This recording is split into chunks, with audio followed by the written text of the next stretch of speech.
പൗരത്വ ഭേദഗതി നിയമത്തിന്റെ ചട്ടങ്ങൾ നിലവിൽ വന്നിരിക്കുകയാണ്. ഇത്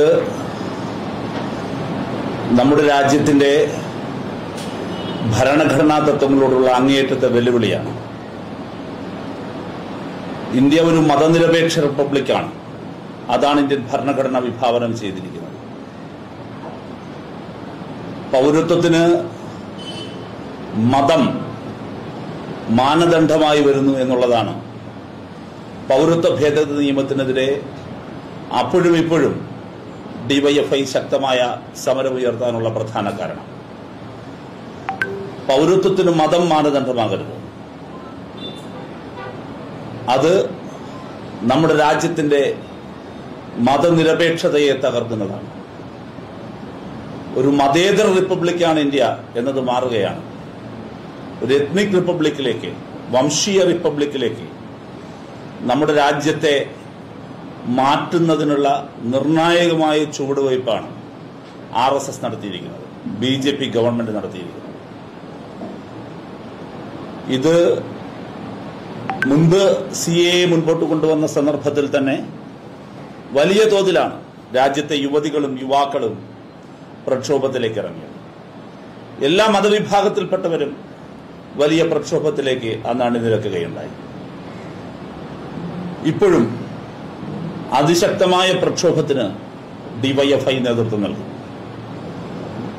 ഇന്നലെ തന്നെ രാജ്യത്തിന്റെ വിവിധ മേഖലകളിൽ ഈ ചട്ടങ്ങൾ പുറത്തു വന്ന സാഹചര്യത്തിൽ പ്രതിഷേധങ്ങൾ ഉയർത്തിക്കൊണ്ടുവന്നിട്ടുണ്ട് ഡിവൈഎഫ്ഐ. ജനാധിപത്യപരമായ പ്രതിഷേധം. ആ പ്രതിഷേധത്തിൽ സഹകരിപ്പിക്കാൻ കഴിയുന്ന എല്ലാവരെയും സഹകരിപ്പിച്ചുകൊണ്ട് ഞങ്ങൾ മുൻപോട്ട് പോകും. വരും ദിവസങ്ങളിലും പൗരത്വ ഭേദഗതി നിയമം നടപ്പിലാക്കാനുള്ള ഈ നീക്കത്തിനെതിരെ, ഈ ഡിവൈസീവ് പൊളിറ്റിക്സിനെതിരെ ശക്തമായ പ്രതിഷേധം ഡിവൈഎഫ്ഐ ഉയർത്തുമെന്നുള്ളതാണ് ഒന്നാമതായി പറയാനുള്ളത്. രണ്ടാമത്, ഇതോടൊപ്പം തന്നെ നിയമവിദഗ്ധരുമായി ചർച്ച ചെയ്ത് സുപ്രീം കോടതിയെ സമീപിക്കുന്നതിന് ഡിവൈഎഫ്ഐ ആലോചിക്കുന്നുണ്ട്. ഡൽഹിയിൽ ഇത് സംബന്ധിച്ച് നിയമവിദഗ്ധരുമായി ഞങ്ങൾ ചർച്ചകൾ ആരംഭിച്ചിട്ടുണ്ട്.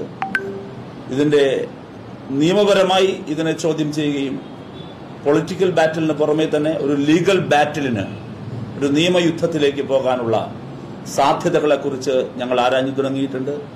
ഡിവൈഎഫ്ഐ അത്തരത്തിൽ നിയമപരമായ പോരാട്ടത്തിനും ഇക്കാര്യത്തിൽ പ്രതിരോധം സൃഷ്ടിക്കാനും മുന്നിട്ടിറങ്ങും. ഒരു കാര്യം കൂടി സൂചിപ്പിക്കാനുള്ളത്,